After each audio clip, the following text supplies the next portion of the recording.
Hello plus 2 class, how are you all? I am fine and I hope you all are watching my videos. You can also see my videos at my YouTube channel Ankush Kataria. Just write there in YouTube Ankush Kataria and you can also watch my videos of 12th class, 9th class, 7th class, etc. So according to your class you can see your videos. So let's start today's topic. आज का हम topic शुरू करते हैं जिसमें मैंने अपने पिछले वीडियो में आपको प्रीवी पर्स के बारे में बताया था. So let's start. What do you mean by the Privi purse? क्या था जिससे इंदिरा गांधी ने इस प्रीवी पर्स को समाप्त किया था? सो हम प्रीवी पर्स के बारे में देखते हैं. कहते हैं पहले अध्याय में आपने देशी रियासतों के विलय के बारे में पढ़ा था. देशी रियासतों के विलय भारतीय संघ में करने से पहले सरकार ने आश्वासन दिया था कि रियासतों के तत्कालीन शासक परिवार को निश्चित मात्रा में निजी संपत्ति रखने का अधिकार होगा.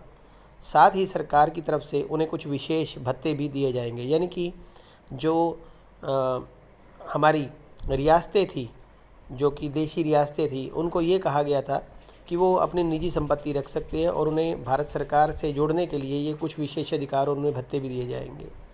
ये दोनों चीज़ें यानी कि शासक की निजी संपदा और भत्ते इस बात को आधार मानकर तय की जाएंगी कि राज्य का विलय किया जाना है. उसका विस्तार, राजस्व और क्षमता कितनी है, इस व्यवस्था को प्रीवी पर्स कहा गया था.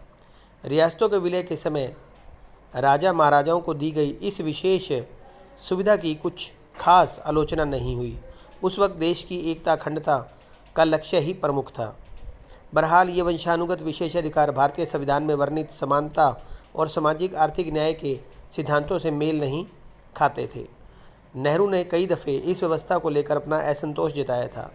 1967 के चुनावों के बाद इंदिरा गांधी ने प्रीवी पर्स को ख़त्म करने की मांग का समर्थन किया. यानी कि 1967 के बाद इंदिरा गांधी इस प्रीवी पर्स को समाप्त करना चाहती थी. उनकी राय थी कि सरकार को प्रीवी पर्स की व्यवस्था समाप्त कर देनी चाहिए. मोरारजी देसाई प्रीवी पर्स की समाप्ति को नैतिक रूप से गलत मानते थे. उनका कहना है कि रियासतों के साथ विश्वासघात के बराबर होगा. यानी कि हमने जो सुविधाएं पहले किसी को दी, उसी सुविधाओं के साथ जब हमने उनको अपने अंदर मिलाया, उसके बाद उन सुविधाओं को काटना वो ठीक नहीं. ऐसा कुछ मोरारजी देसाई का मानना था. प्रीवी पर्स की व्यवस्था को ख़त्म करने के लिए सरकार ने 1970 में संविधान में संशोधन के प्रयास किए, लेकिन राज्यसभा में यह मंजूरी नहीं पा सका. इसके बाद सरकार ने एक आदेश जारी किया, लेकिन इसे सर्वोच्च न्यायालय में निरस्त कर दिया गया. इंदिरा गांधी ने इसे 1971 के चुनावों में एक बहुत बड़ा मुद्दा बनाया और इस मुद्दे पर उन्होंने जनता का खूब समर्थन भी मिला. 1971 में मिली भारी जीत के बाद संविधान में संशोधन हुआ और इस तरह से प्रीवी पर्स की समाप्ति की राह मौजूदा कानूनी अड़चनें जो थी वो ख़त्म हो गई थी. तो किस तरह से देखिए एक अपने पूरे जोशों में आने के बाद ही इंदिरा गांधी जो थी इस प्रीवी पर्स को कानूनी हद में रहते हुए या कानूनों के द्वारा ही उन्होंने इस सुविधा को जो था वो समाप्त किया था. सो अगले टॉपिक पे हम चलते हैं.